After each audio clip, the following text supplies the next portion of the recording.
Be'ezrat Hashem, na'aseh v'natzliach. I'd like to welcome everyone to Ironside Lunch and Learn.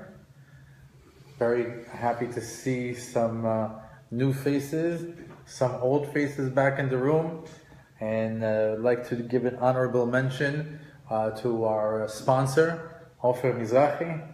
Be'ezrat Hashem, may Hashem bless him in all his endeavors. They should have bracha and atzacha b'chol ma'aseh yadav, and they should move higher and higher in Avodat Hashem, and may you always be from the side of giving and not of receiving. This week's parasha is Parashat Ito. The parasha begins with the pasuk, Vayishma Yitro Kohen Midyan, Choten Moshe, et kol asher asa Elohim leMoshe, uLyisrael amo, ki yotzi Adonai et Yisrael miMitzrayim. Rashi says, Vayishma Yitro. Ma shama?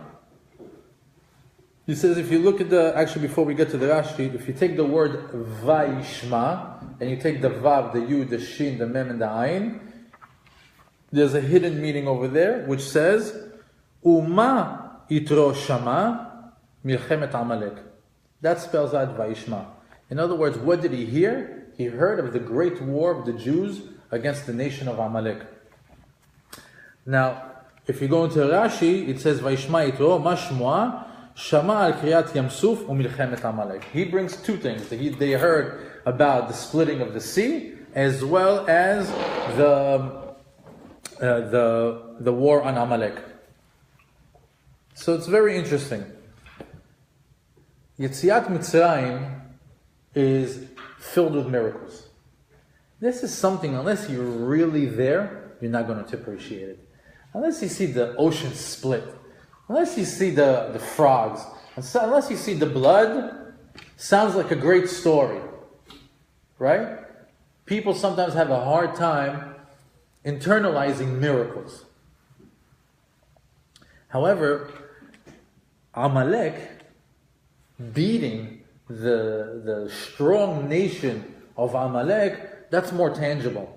You tell that to somebody, oh, you know that huge nation of warriors, Amalek? The puny Jews that just got out of Mitzrayim, beat them. Ooh, really? It's like you're saying the small nation of Israel against all the nations in the Middle East is going to beat them. Wow, that's a story. That I can believe. So you can see that Yitro heard both. Heard of the miracles and he heard of the war. Now, if we continue just a few more words in the Pasuk, it says, Vayishma Yitro. That's one way to get introduced to him. Second thing, Kohen Midyan. He was the head priest of all the idolatry that was in the world. He was the head pope of Avodah Zarah. Next description, Choten Moshe. He is the father-in-law of Moshe. So why did the Torah have to bring us these three little levels of introducing Yitro? Because Yitro at first was a simple man. He was just Yitro. Later on, he moved up in life. He became Kohen Midyan. He became, he's the high priest of all Avodah Zarah. And above all that he was Choten Moshe, the father-in-law of Moshe. Imagine Moshe right now, he's in the desert. He just led the Jews out of Mitzrayim. It's pretty big position. Now, there's nothing higher in the world than being the father-in-law of Moshe. So you see that they gave him three different connotations over here to show us how he graduated in levels. Furthermore, we have the parasha in his name. That's a very small club to get into, to have a parasha in the Torah under your name. Why? How can the Pope or the head priest of Avodah Zarah merit to have a parasha in his name? Well, one, because he converted. He became a Jew. Secondly, his own children later on in life became big tzaddikim. And they were actually part of the Sanhedrin in Lishkat HaGazit. In other words, in Bet HaMikdash HaSheni, the second temple, there was a Sanhedrin, a court consisting of over 71 dayanim, And his children were part of that. So you can see he had a great lineage. So what's the story over here? How come? Why is Yitro such an interesting character? Because first Yitro, it says Vayishma Yitro. Okay, he heard. Big deal. Everybody heard. Everyone around the world knew of Yetziat Mitzrayim, and practically everybody knew of Kriyat Yam Suf, of Yetziat Mitzrayim, Kriyat Yam Suf, and the war in Amalek. Why is Yitro so unique? That he heard it? No, what's unique about Yitro? He heard it, he got up, and he went to the desert. He said, no, I gotta go to that nation. I gotta find out. That's where the truth is. Because at the end of the day, Yitro was a very spiritual guy. He was just trying out different avenues, and he couldn't get his spiritual satisfaction. He couldn't get it. He tried it over here with this gold statue. He tried it over there with that animal. He tried it with this avodah zarah, with that avodah zarah, and he couldn't get his fill. But when he saw the truth, when he heard about the Jewish God, he's the one that heard it, but he also got up and went. So to his merit, he's a man of actions. Now, when it says that Yitro converted, he was Kohen Midian. This is really outrageous. It's like as if I'm telling you today, you turn on the news, the Pope converted to Judaism. Maybe what? What big news?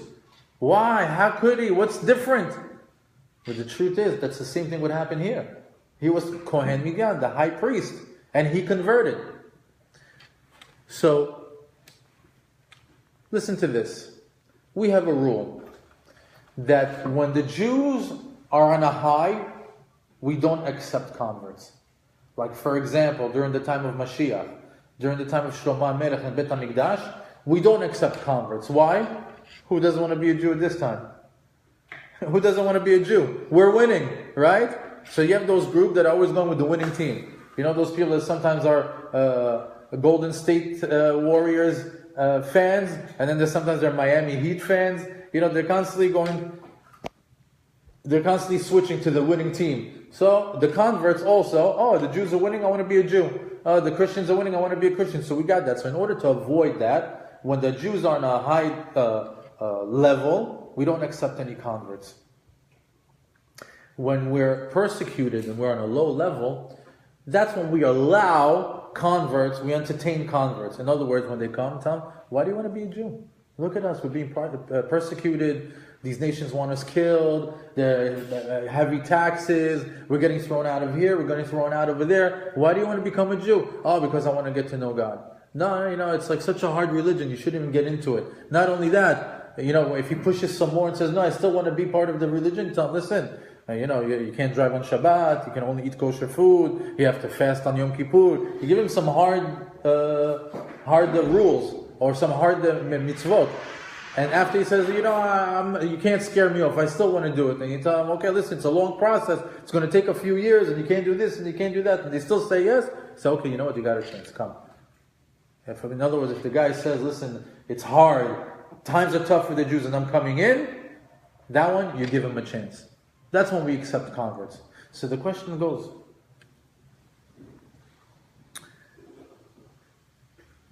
why did we let Yitro become a convert? Right now, this is a very high time for the Jewish people. We just came out of Yetziat Mitzrayim. God just gave us, just split the sea for us, did all these miracles. We're winning. How can we accept converts? We have a rule that we don't accept converts when we're on a high level. So let's go back to where we started. It says, Vayishma Yitro Kohen Midian, Ma Shama Milchemet Amalek. He says, no, these Jews are being persecuted again. Here's Amalek. They're coming to get them. They're coming right now to fight them. They're on a low level. That's when I want to become part of the Jews, when they're down. And that's why I accepted him. Because he came not for the reason of the miracles. He came for the reason of the fight of Amalek.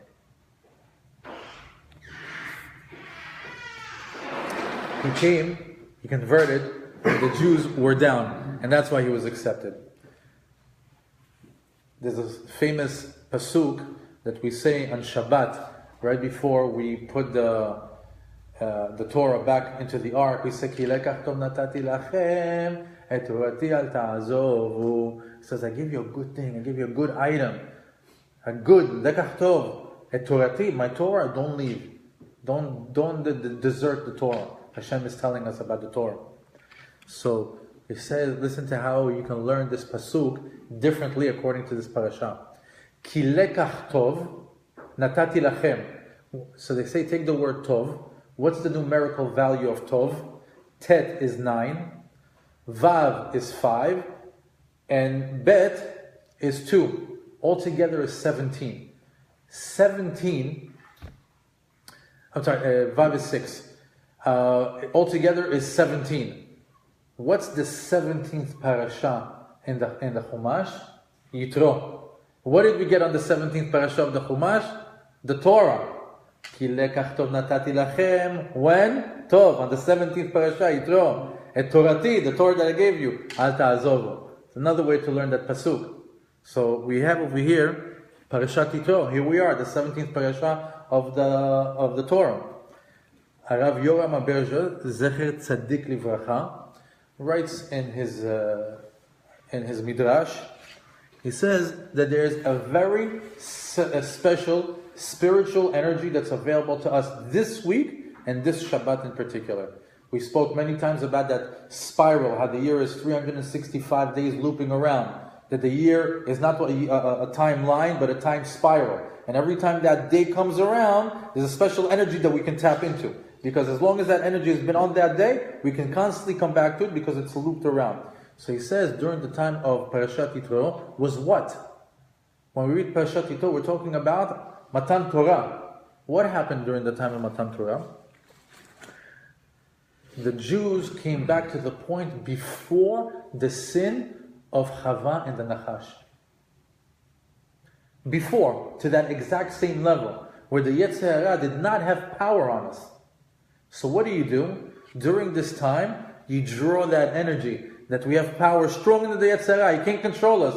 We're pre the sin of Chava and the snake. And then by drawing that energy, by thinking about it and saying, I want to have this spiritual energy that's available during this week, and during Shabbat, the rest of the year, till the next Parashat Yitro, you have an upper hand on the Yetzer Hara. You diminished his power a little bit. Or maybe even a lot. How? Just because that's the energy that was then, that's the energy that's available to us now. So it's very good to tap into this particular energy when it's around. We always know that there's a window of time that you can plug into, and then it's not available anymore. It's available now. Now, during Matan Torah, many miracles. I'm not going to go into all of them. I'll just give you a few. All the people that were sick got healed. The blind can see. The deaf can hear. The cripple can walk. Everybody got healed. So since that's what happened on that Shabbat, that's what happened during Matan Torah, that's again the spiritual energy that's available to us every year when this parasha comes around. Furthermore, when we read the Torah on every Shabbat, it's the same power of Matan Torah. When we stand there and we read the Parashat Shavua, it's as if it's Matan Torah every week. So every week there's special energy available for health, for refuah, for briut. So when you check yourself into shul on Shabbat and you're listening to the Torah, you're activating a tremendous amount of health, a tremendous amount of briut. Shabbat and mizok v'refuah krova lavo. Shabbat is known for health. How come on Shabbat when we open up the ark we say people's names? Why? Because that day has power for refuah. So if you're in shul and you have power to get this health, that's amazing, right? But how do you push that away? How do you lose that segula? When people talk in shul. When people start to talk in shul, that whole magic of Matan Torah, the receiving of the Torah on top of the mountain, gone. Gone. So sometimes when you see people in shul and he's talking, like, man, he just ruined a person's health. There's some people here that are super sick. And instead of taking pills and going to doctors, they could have gotten healed today. Should have just been quiet.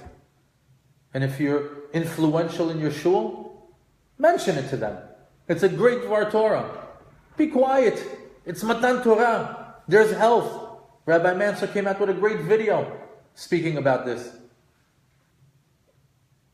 If you're connected and you know, it works. And for those that don't know, turn them on so they can benefit too, so they can also have health. Otherwise, when they're talking about Bitcoin and the heat game, we're ruining some of the most beautiful things that are available to us just on that moment, just on that day. During Matan Torah, we had the receiving of the 10 Commandments, Aseret HaDibrot. So if you take the luchot, these two stones, these two tablets, on one side you had everything that pertains Kvod HaBoreh, between man and God, and honoring God. And on the second tablet is between Adam and Adam, between man to man. And we see that there's a hint to that in the first tablet, every single commandment includes the word Hashem Elokecha, Hashem Elokecha, Hashem Elokecha, meaning these pertain to God. On the other ones, it doesn't say anything. Lo tigno, lo tirtzach, lo tinaf. No mention of that. So, if you look closely into the 10 Commandments, there is something very interesting. The 5th commandment, on the side that pertains to God, says, Kabel et avicha ve'et imecha. What are they doing over there? What are they doing on the first side of the tablet? That should be between Adam to Adam, right? My parents are humans, I'm a human, that's between us. What are they doing on the side of God? So, let's go deep. There's 3 parts in a human being. There's 3 partners to a human being. The mother, the father, and God. The mother gives the skin, the flesh, the blood, the hair, and the black of the eye. The father contributes the bones, the veins, the nails, the brain, and the white part of the eye. She gives 5, he gives 5. And then altogether 10. Then God gives 10 contributions, which is Ruach, Neshama, Or HaPanim, Re'iyat HaAyin, Shmiat HaOzen, Dibur HaPeh, Hiluch Raglaim, Da'at, Bina, V'Haskel. Which basically means that he gives the soul, he gives the spirit, he gives the radiance of the face, he gives vision, hearing, speech, mobility, meaning able to walk, intellect, knowledge, and intelligence.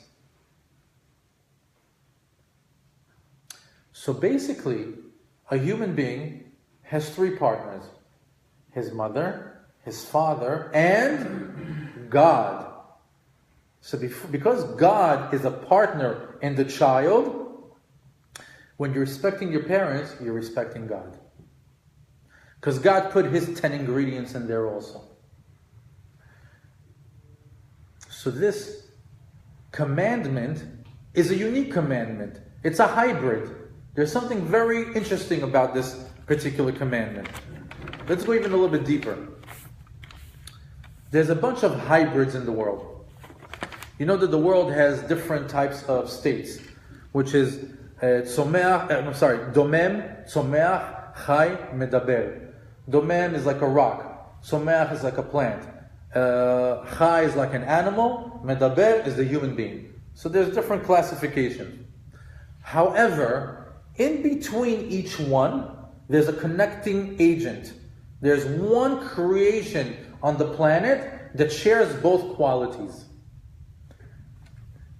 For example, between the rock and the plant, there's something in the world that acts like a rock and acts like a plant.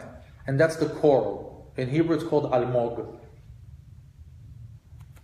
In between the tzomeach and the chai, between the plant and an animal, there's something called adnei hasadeh. It's a very unique animal that has its belly button connected to the ground. It draws all its nutrition from the ground. And it has like this hybrid of both worlds. It's actually a deep secret of the Dudaim. One time we mentioned it, but it's the same thing. Between Chai and Medaber, between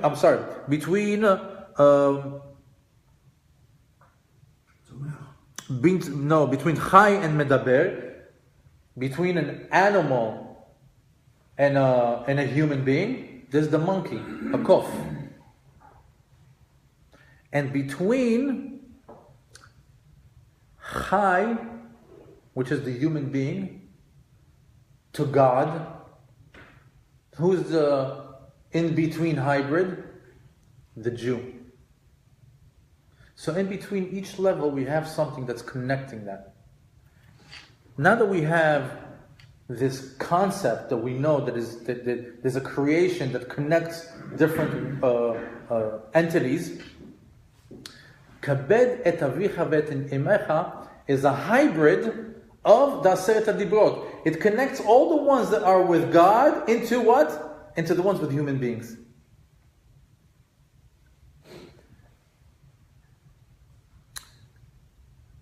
Now, if you open up the Siddur, something very interesting about Kabed et avicha v'et imecha. Kabed et avicha v'et imecha has a lot of perks. A lot of perks and a lot of halachot. And there's a proper way to keep it. The Torah gives us a guarantee of long life for those who honor their parents. Now we know that we are a body and a soul. There's times when we get our reward in this world, and there's times when we get our reward in Olam Haba. As a matter of fact, you should know as a disclaimer, all the sachar of all the mitzvot is for the next world. Don't do a mitzvah and say, okay, Hashem, I did 52 mitzvot on March, and April has to be a good month. It has to be that you're doing it, that you know my sachar is over there. Whatever is here is here. However, there's a couple of guarantees for things that you do here. They tell you straight out, do it here, you get your reward here, and in Olam Haba. Listen. This is in the Korbanot section of the Shachrit prayer in the morning. אלו דברים שאדם עושה אותם, אוכל מפירותיהם בעולם הזה, והקרן קיימת לו לעולם הבא. These are the things that a person does in this world, and he enjoys the fruits or the reward in this world and in the next. ואלו הן כיבוד אב ואם, גמילות חסדים, ביקור חולים, הכנסת אורחים, השכמת בית הכנסת, והבאת שלום בין אדם לחברו, ובין איש לאשתו, ותלמוד תורה כנגד כולם. Beautiful list of items that this should be a checklist for everybody. Because this is something you get paid. You're guaranteed to get your reward in this world, and there's more waiting for you. Respecting your mother and your father. Gemilut chasadim, doing acts of kindness. Visiting the sick. Having guests at your home. Waking up early and going to shul, increasing peace between two people, ben adam lechavero, person and his fellow mate, and increasing peace between a married couple, and the one that tops all of them is limud Torah. Anyone who invests and learns Torah gets reward here and in Olam Haba. So again, very unique club of things that you see. Look at this group of things that they group together, that you get your reward over here. One of them is respecting your mother and your father. Now, we are forever indebted to our parents. Regardless of what your relationship is with your parents, good or bad, you respect them, you hate them. They're on a high spiritual level, they're complete reshaim. Wherever level your parents are, you agree with them, you don't agree with them. It doesn't matter what your personal opinion is of your parents, you must respect them. You have to swallow that pill, regardless of where you are in your life. You must respect your parents, regardless of what your opinion is with them. You have to care for them. You have to care for their welfare, for their health, for their food, for their drink, for their clothing, for their housing. You have to worry about your parents' happiness. You cannot discredit your parents because they're not religious, because they're not educated, because you have a difference of opinion. And furthermore, we have an additional commandment, Ish imo v'aviv tirau. You must fear your parents. 2018, 5,778. I can tell you there are a lot of people hold a different opinion of how they should act with their parents. They're my equal. I'm an adult. I can speak to them. Yet I can tell you, I've seen people that are in their 60s are still kissing their parents' hand and caring for them and are giving a tremendous amount of respect. There's never been lost. We're in a generation where everything is upside down, where people call their parents by their first name, where people have parents that are buddies, they're their friends. Yeah, it's good to be friends with your children, but there has to be fear and there has to be honor. You can't let go of your honor and you can't let go of the children fearing their parents, because it's one of the qualities that Hashem says they must have. It's from the Torah.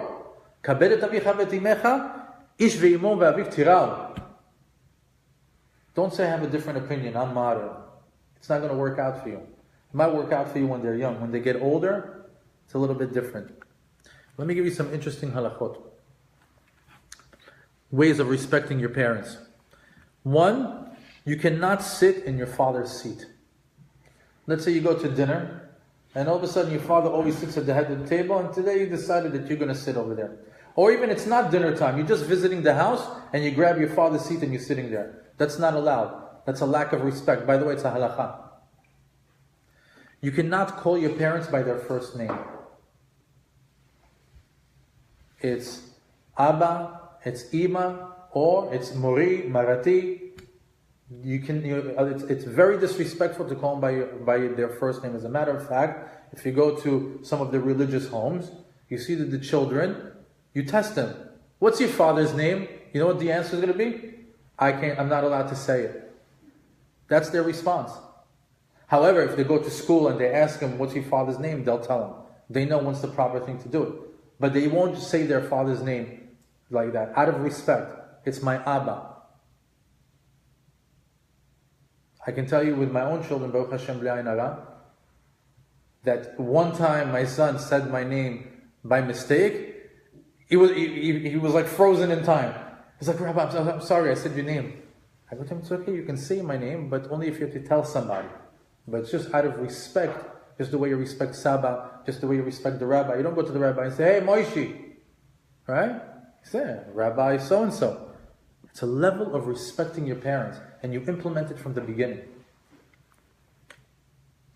Even when you pray for the refuah of your parents in Rafeh Cholim, in the Siddur, or when the rabbi asks refuah shelema, you don't say David ben Zohara. You say Mori v'Rabbi David ben Zohara, my father and my teacher. There's ways to respect, and you'd be surprised how you feel when you implement this respect to your parents. Something special happens there, even if you're not used to it. Kissing your parents' hands is a huge sign of respect. Even if they're not used to it, it changes you, it changes them.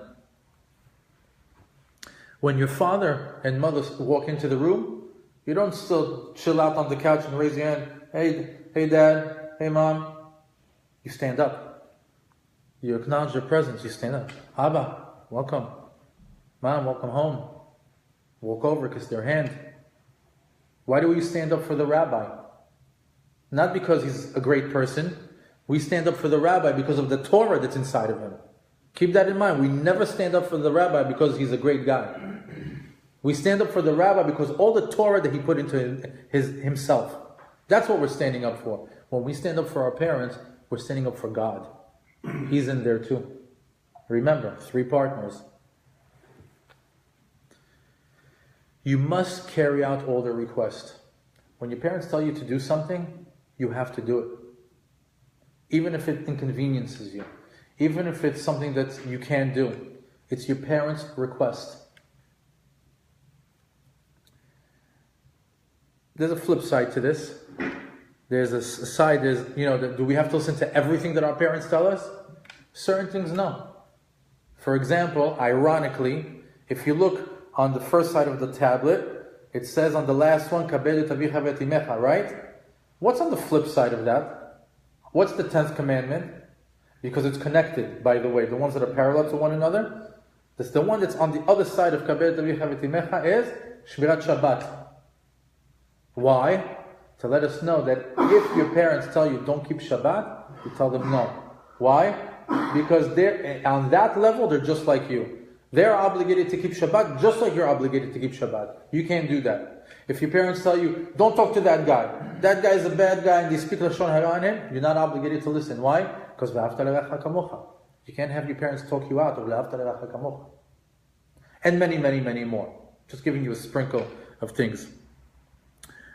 Something that you should know, that you are responsible for your parents' honor in their death more than when they're alive. When a person's parents pass away, you have to understand they're in a state that they can do nothing for themselves anymore. Game over. There's not one thing that they can do for themselves. The only thing that they can do for themselves is their offsprings doing something for them. So when they're dead, the responsibility of Kibud Av Va'em increases.